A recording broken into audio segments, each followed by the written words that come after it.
जब से बीजेपी ने कहा है कि वो सत्ता में आई तो एफडीआई को लागू नहीं करेगी, उस फैसले को पलट देगी, इससे उद्योग जगत में काफी तीखी प्रतिक्रिया हुई है। सत्ता में आएंगे तो इस बारे में हमारा बहुत ही सुविचारित मत है कि FDI in retail 51% is not in India's interest. अगर बीजेपी की सरकार बनी तो रिटेल में एफडीआई का फैसला रद्द होगा। रविशंकर प्रसाद के इस बयान को सबसे पहले वाणिज्य मंत्री आनंद शर्मा ने आड़े हाथों लिया।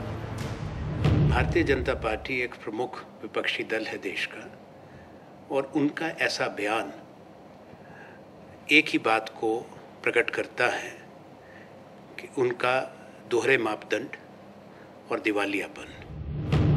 लेकिन एफडीआई को लेकर बीजेपी अपने रुख पर फिलहाल कायम दिख रही है।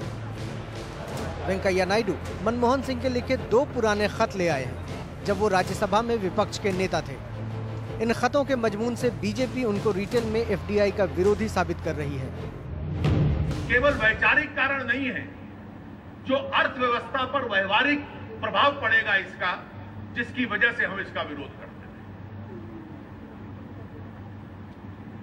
जब ये मल्टी ब्रांड रिटेल आता है तो इसका सबसे पहला असर जो पड़ता है और हिंदुस्तान में जो पड़ेगा वो उत्पादन क्षेत्र में जो नौकरियां हैं, मैन्युफैक्चरिंग सेक्टर जॉब्स में पड़ेगी। उद्योग जगत इस मामले में पूरी तरह से सरकार के साथ है। एसोचैम का कहना है तो रिटेल पर एफडीआई के हक में देश भर में मुहिम चलाई जाएगी।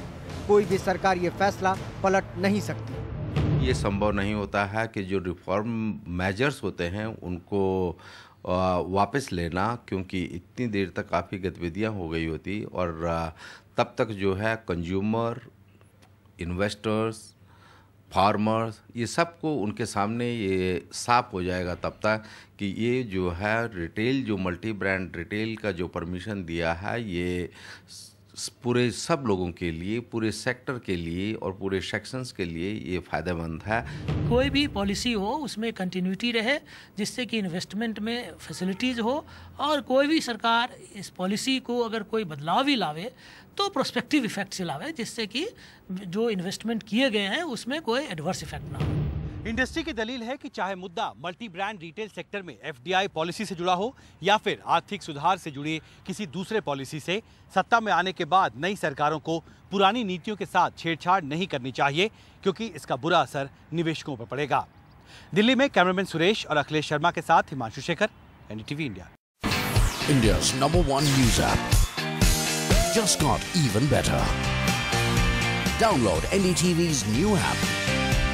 Fully optimized for retina display, full screen view, faster response time, and Sudoku. NDTV's new iPad app. Download now.